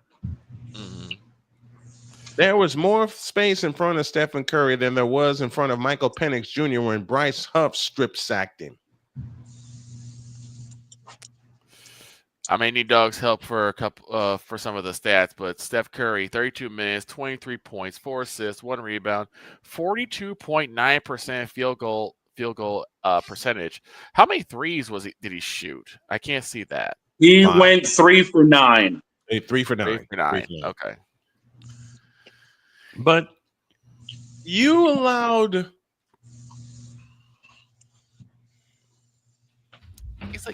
this is the best I can come up with. This much space, the length of this, in front of Steph, and you expect him not to bang that one home? I mean, Please. It's too easy for him. He can hit that with his eyes closed. And in probably has done it with his eyes on a couple closed. of occasions, Brooklyn Nets, I'm talking to you, he has hit that with his eyes closed. Just like Carter Verhaeghe hit that shot last night with his eyes closed. Ouch. It's like, what He threw his head again. What would the Lakers This do? man. There was more space. Okay, Damien, you're not going to like me for this. Oh, no. Anyway, there was more space for Steph to take that shot than there was for DJ Moore to run a route and actually catch a pass. And why do we do that? There was more space in front of Steph for Steph to hit that shot than there's been in front of any Raider receiver, save Brock Bowers this year. Oh, I quit. And they still missed because you have to trust in Geno Smith. I quit. See you guys later. Get back here. You made the VTuber walk off. Why did you do that? Napoleon, come back. You guys suck.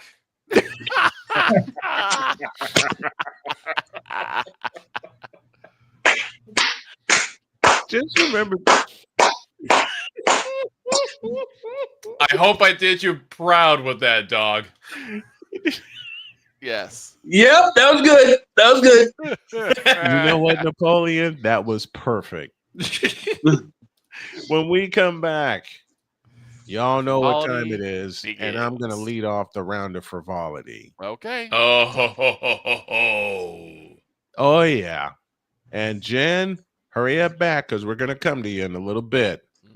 Back in the deuce. This is Snowman in the Morning.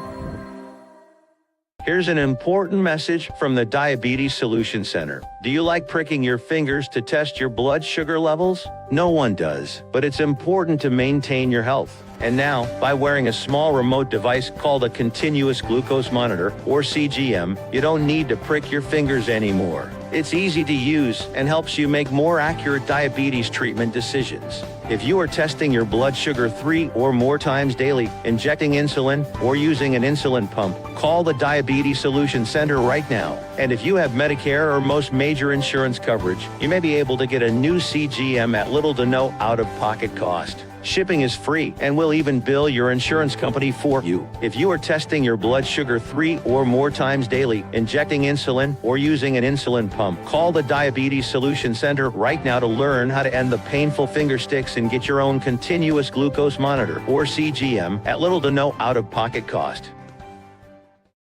Are you waking up in the morning with a sore jaw, headaches, maybe even ringing in your ears, all because you're grinding and clenching your teeth at night? That's exactly what was going on with me. That's when I found this, the Brooks Night Guard. Now, the Brooks Night Guard redirects the bite force away from the back teeth, reducing jaw pain while still protecting the teeth. This unique design is what makes Brooks Night Guard different from all other traditional grind guards. Go to brooksnightguard.com and order yours today. SeatGeek is the ticketing app for fans like Boomstick Lady. No free throw is safe from the roar of her sticks. SeatGeek helps her find a seat in the direct eye line of the shooter so she can sit where her boomsticks make the biggest boom. Everybody okay?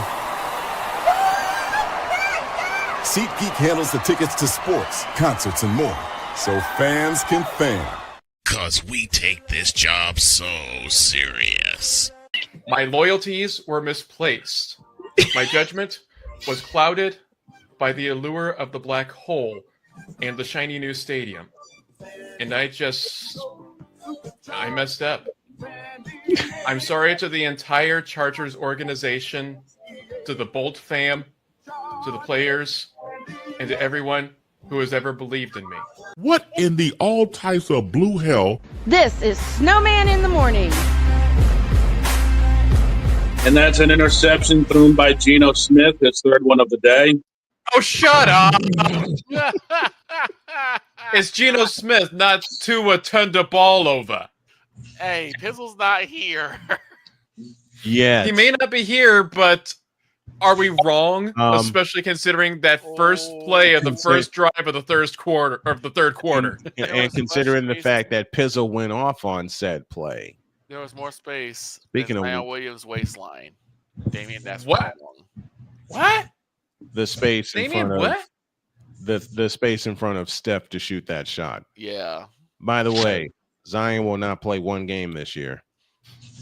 He'll play a game. He'll probably play he'll play a he'll quarter play of the season. Yeah, he'll play a quarter, maybe half. He'll play a quarter of the season, then he'll balloon up, and his legs will hurt, and his ankles will hurt, and he'll wind up where he always is, on the bench.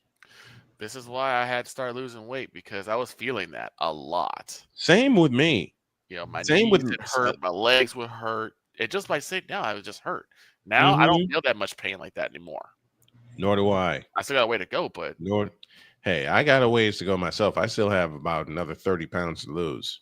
But to be back down to 272, I love it. If you guys all right, I haven't been consistently under 370 in almost 2 years. I was actually battling 400 pounds for about 2 years. Hey, been there. So be now down to 367 isn't it wonderful? It's a humbling experience, to say the least. Yeah, it is. Hey, you were with me when I first got diagnosed with diabetes in the hospital, and they weighed me and shocked the daylights out of me. I was over 500 pounds. Right. I was still able to move. I was still able to do a lot of stuff, but I was like over 500 at one point. Yeah. So to be down half that, I am thrilled. A humbling experience, to say the least. It is. Speaking of a humbling experience, yes, LeBron, it is you. You need a humbling experience. I hope this is it. It always will be you forever and ever. Amen. You need a humbling experience. Let's do it. In a world where partial greatness is celebrated and total greatness is shunned, there stands to be a figure on the lips of those who love him and those who hate him. The inane comparisons to Michael Jordan and Kobe Bryant continue and has existed since 2003. There is no end in sight, for the battle between those who unconditionally love and unconditionally hate him wages on. These are their stories. Welcome to the Bronzexual Confessions. Dog, you first. All right. Well, mine kind of ties in with what happened yesterday on Jen's Discord. So, unfortunately, you know what button's about to be happening. This one. I got roped into a conversation with a Bronzexual. What you mean? Napoleon, you were there. Don't give me that crap. You can blame Napoleon, you were there. Don't give me that crap.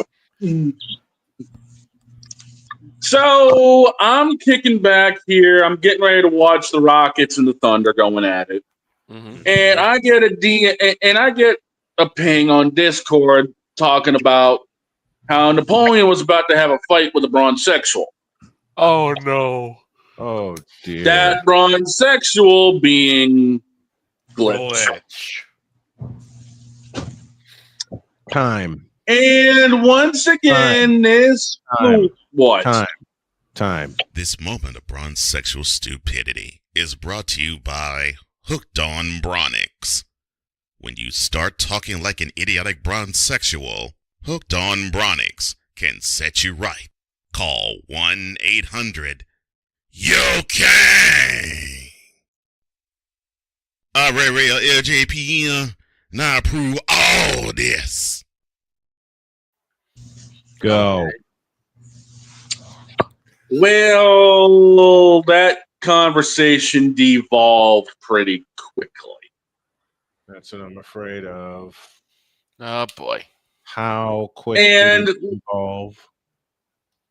About as quick as it took the offensive line of the Jets to collapse and not let Justin Fields get a pass off. Oh no. I'm sorry, Ryan. Ryan's taking That's pretty quick. About as long as it took Tua to get the snap off and then throw the interception.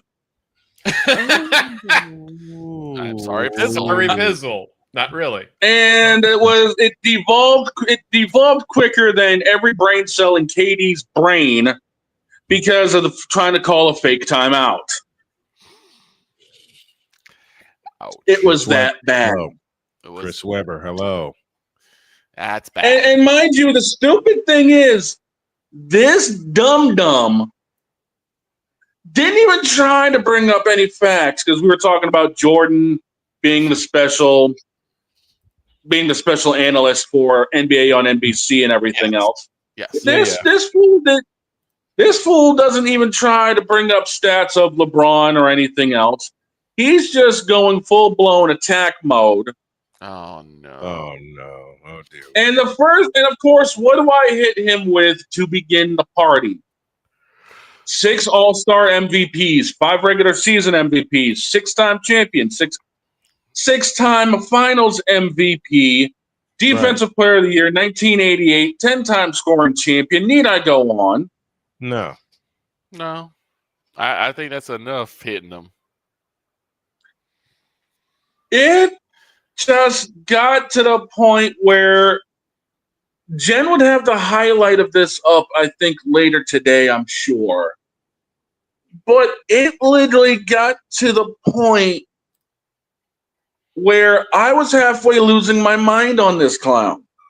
This man needed Tylenol. Big time. Oh no. And it got worse than that. I mean, when you talk to a bronsexual, one thing you reach for is the Tylenol. or in my case, the gabapentin. Trust me. I'm familiar with those bottles. Yes, sir. Here's the thing, though, and this is where Jen would have to come into play if she was around. Okay. She'll be able to explain it if she gets here. But this dumb foo, not even fool, this dumb foo. This foo. You fish-eyed foo. not even a full-blown L. I don't even give him the L. This big old foo. Foo. Foo. Thank you, LaWanda Page. Well, Jen will explain it, but he was stupid enough to challenge Jen on her home turf of gaming. Oh no! Oh no! Why he do that? Because he a big fat dumb. He was dumb enough to do that. And oh boy. For what reason? Because he doesn't exactly have all the brain cells up in his head because they are currently being skull cranked out of him by LeBron James. Makes sense. You know, that, never mind. Never mind. Like I said, Jen will be able to explain more when she gets here. If she gets here, that is, depending on how things are going. But, yeah. You know what? Glitch had to be completely stupid. I'll fill in the blank for you while we wait for Jen to get here. Give me this camera. Okay. Yeah. Yep. You stupid glitch of an idiot. Given the fact that you're a fan of this bum, explains everything about you in the first place. Oh no. Given the fact that Yo Kang is utter trays.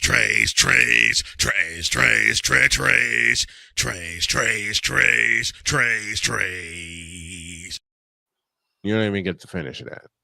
Oh wow. You want to call me a Jordan sexual? Fine. I'm a fan of a champion. You're a fan of a clown. Wait, he's a fan of Antonio Brown? Nice. Who knows? He could be a fan of Justin Fields. I don't know. Poor Justin Fields is taking a beating. Not like Stop! the beating He's already dead. not like the beating Justin Fields took in London or last week. We don't know. Ouch.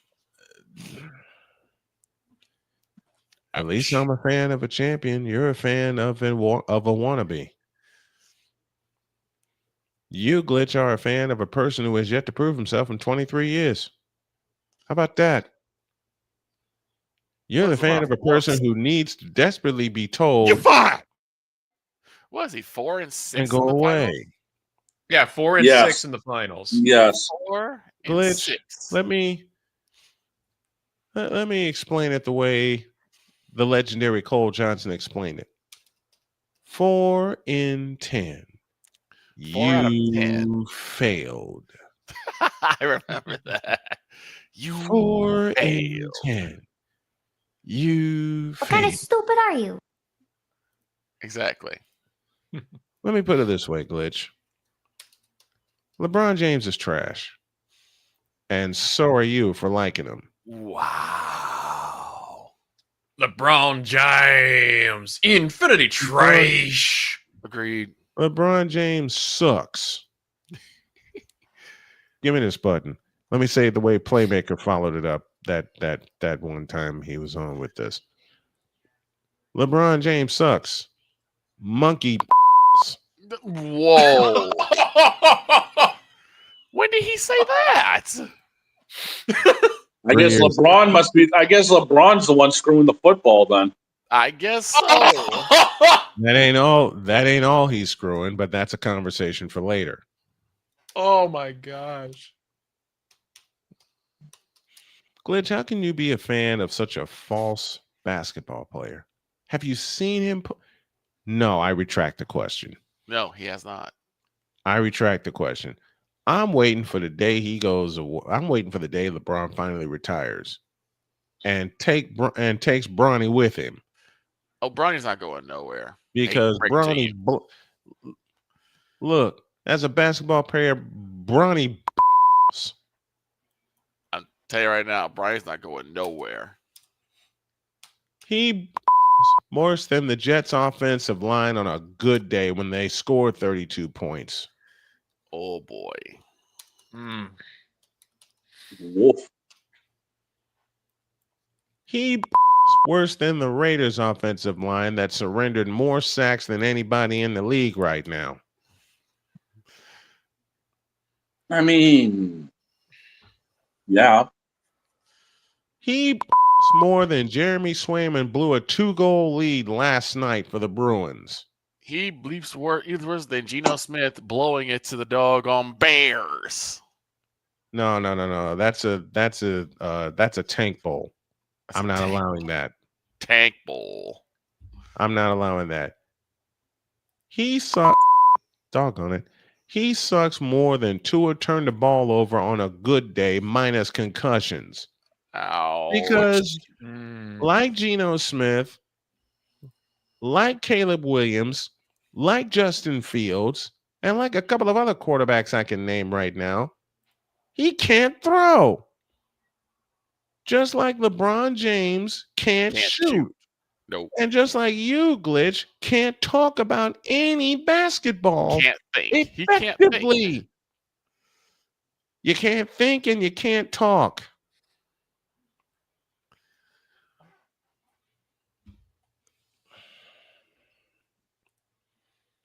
You know what, Glitch? You need to go away from Twitch. Change that.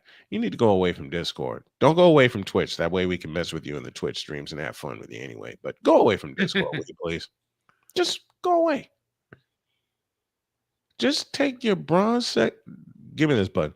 Just take your bronze-sexual loving out of here. And leave real basketball fans alone.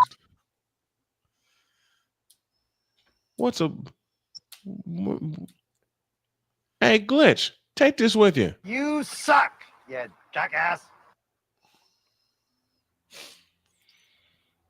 I'm out of ammunition. Now get out of my face. I'm out of ammunition. I can't do it anymore. Now get out of my face, you thirsty bitches. In a world where logic and sense flies completely out the window, while purple and yellow glasses are donned, rises a figure who encourages ridiculous, undying loyalty. Good Lord, I'm about to throw up. This has been yet another installment of The Bronzexual Confession. Time. False start? He called that quick. Oh, he called timeout, so it's not false start. Time. I gotta call. I gotta call time. Are you sure you have some left? Let's just say I got an infusion. Oh no! Oh, so this. Yeah, let's just call it right. Media timeout. Media timeout. So we'll take a media timeout. Back in a deuce. This is Snowman in the Morning. The spirit of battle is a powerful force. It's a force that drives us, pushes us beyond our limits. It's a fire in our hearts that fuels our determination, our commitment, our strive for greatness. Every challenge faced, every obstacle overcome, it sharpens our skills and fortifies our resolve.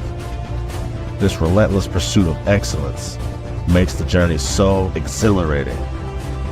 And the victory, it makes the victory sweet.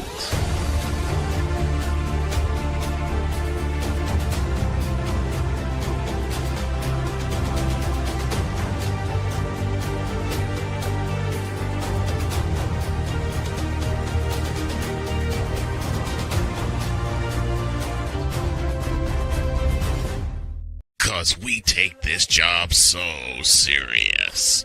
My loyalties were misplaced. My judgment was clouded by the allure of the black hole and the shiny new stadium. And I messed up. I'm sorry to the entire Chargers organization, to the Bolt fam, to the players, and to everyone who has ever believed in me. What in the all types of blue hell? This is Snowman in the Morning.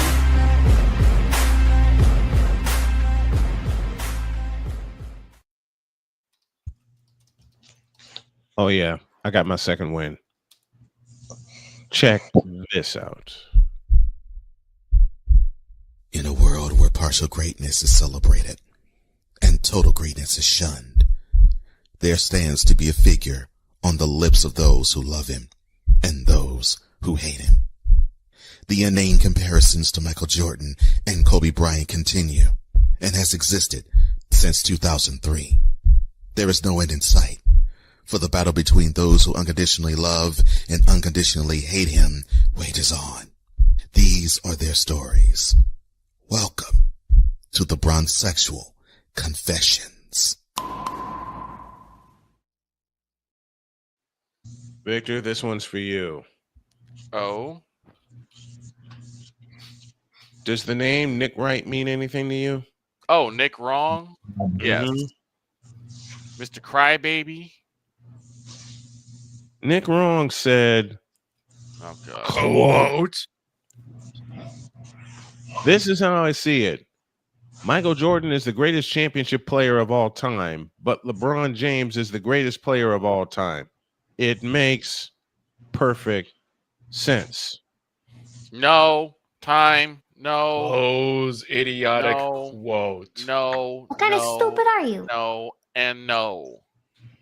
And oh no. And oh me. No. No. No. No. No. No. And I'm gonna get dinged for this, but I don't care right about now. Heck no.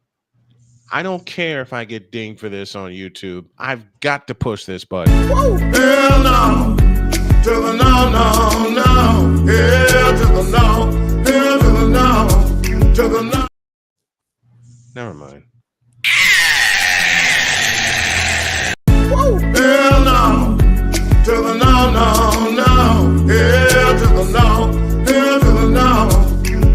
no. I don't get it. Give me this I don't button. get it. Nick Wrong, are you blind? Whoa. Whoa, what was that? That was feedback and a half. Whoa. This is the Wasn't same me. fool. That wasn't Damon me. said it best. This is the same fool that says Caleb Williams is a generational talent. No. Caleb Williams is less than Dak. No. Caleb Williams is not a generational talent. They said the same thing about Justin Fields, and look what happened to him. What? They said the same thing about Geno Smith. Look what happened to him. Don't. I mean, to be fair, they are generational talents, and generational trash talents, but the generational That talents. generation. They said the same thing about Antonio Brown. Look what happened to him. You can't. That's egregious. No, it's Dolphin not. It's Empire on is a target. literal circus. No, I say it's egregious to say that to say Antonio Brown's a generational talent. That's egregious. They said the same. Well, as far as talent goes, yeah, I can They give. said the same thing about Tom Bleeping Brady. Well, that's true. That's a true statement. It makes perfect sense, Nick Wright. Really? It makes more sense that you need to be out of a job for saying egregious stuff like that. It makes perfect sense that you need to have your microphone severed away from you for saying egregious stuff like that. He needs to be committed. Is what It makes perfect sense for you to be committed in a hospital where they drain the basketball knowledge out of you and restart it with true basketball knowledge. He doesn't have any. For saying stuff like that. He doesn't have any basketball knowledge. And the person, now these are bronzexuals I'm attacking here. The person's name is Van Bacalod, who's in the Philippines. I've heard that name. Man, Bacalod. Michael Jordan is a retired basketball player who would, matter of fact, let me dress this up the right way. Okay. Let me dress this up the right way. Van Bacalod said, Napoleon. Open it up. Quote. The image shows based on a quote by sports analyst Nick Wright. There's your oxymoron right there. Here we go. Which compares basketball players Michael Jordan and LeBron James. The full quote is, quote, Michael Jordan is the greatest championship player of all time, but LeBron James is the greatest player of all time. It makes perfect sense, close quote. Michael Jordan is a retired professional basketball player who won 6 NBA championships with the Chicago Bulls in the 1990s. He is widely regarded as one of the best players in history of the sport. No, he is regarded as the greatest of all time, you soul. LeBron James is a professional basketball player who won multiple NBA championships with different teams, including the Los Angeles Lakers. He is widely considered as the greatest of all time. I'm not allowing that. Who told this lie? That's it. Matter of fact, Napoleon, shut it. Close it. Close quotes. Foe. He won 4 titles. You know what? You know what, Van Bacalod? False. False. Just plain false. Just plain no. Just plain no. I can name you 10 small forwards right off the top of my head that played better than LeBron James. One of which just happened to play for my wife's team for a while. His name, Chuck Person. I'll give you another one who's a Hall of Famer right now that played a better small forward than LeBron James. Also spent time with the Indiana Pacers. Y'all know this name, Chris Mullin. James Worthy, Scottie Pippen, Tom Chambers. What about the consummate champion, Robert Horry? Sharpshooting forward out of Alabama. 6'10" of Robert Horry out of Alabama. How about them apples? How about a couple of old schoolers? Tom Chambers, Jack Sigma. Both spent time with the Seattle Supersonics. How do you like them apples? I happen to know another person who played better forward than LeBron. He happened to wear 33. Scottie Pippen, Larry Bird, Bird, Larry Joe Bird, who everyone is starting to call overrated, by the by. Dominique Wilkins, perhaps? The Human Highlight film? How about that? Bernard King, maybe? Grandmama. Larry Johnson. Larry Johnson, yep. There's the LJ for you. How about that? How about Charles Barkley? Sir Charles. How about that? How about that? Rasheed Wallace. All Charles would have to do, all Barkley would have to do is just bump LeBron with his ass, and LeBron will go flying out of bounds and never return again. He'll flop. I mean, let's not forget about Rasheed Wallace. Rasheed Wallace. Yep. Clyde the Glide. Clyde Drexler. The list goes on and on and on, and we're running out of time, unfortunately. Well, Snowman, I have a question before we run out of time. Yes, okay. sir. And you brought this up. You read the quote, but this goes to my attack on this new school journalism. Mm-hmm. When people say, and that makes perfect sense. It never makes sense.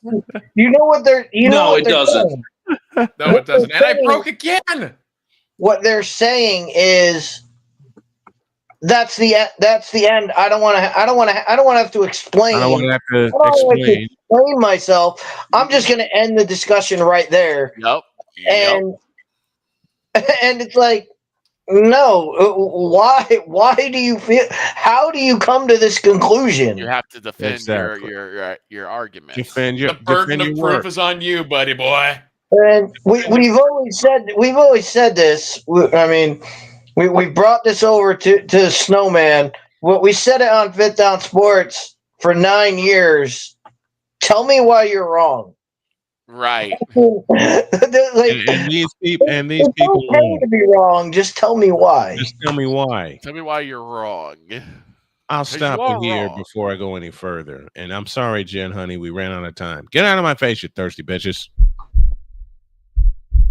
In a world where logic and sense flies completely out the window, while purple and yellow glasses are donned, rises a figure who encourages ridiculous, undying loyalty. Good Lord, I'm about to throw up. This has been yet another installment of The Bronsexual Confessions. Let's do her stuff tomorrow. We will, and if she's here tomorrow, we'll lead off with it. Have a great day. God bless. Remember to make your next move your best move, and always remember, if your dreams don't scare you, they are simply not big enough. Dream big, do bigger. We are, and we hope y'all are too. And don't be like Jeremy Swayman, please. We're out of here. See you tomorrow.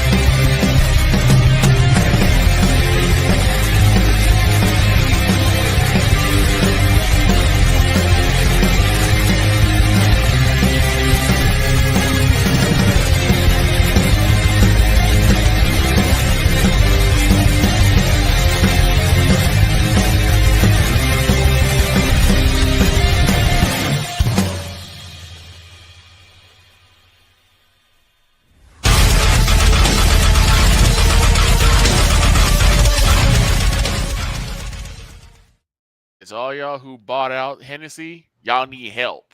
Get Alcoholics Anonymous. And by the way, all y'all who bought out Hennessy, y'all some bitches. See you tomorrow.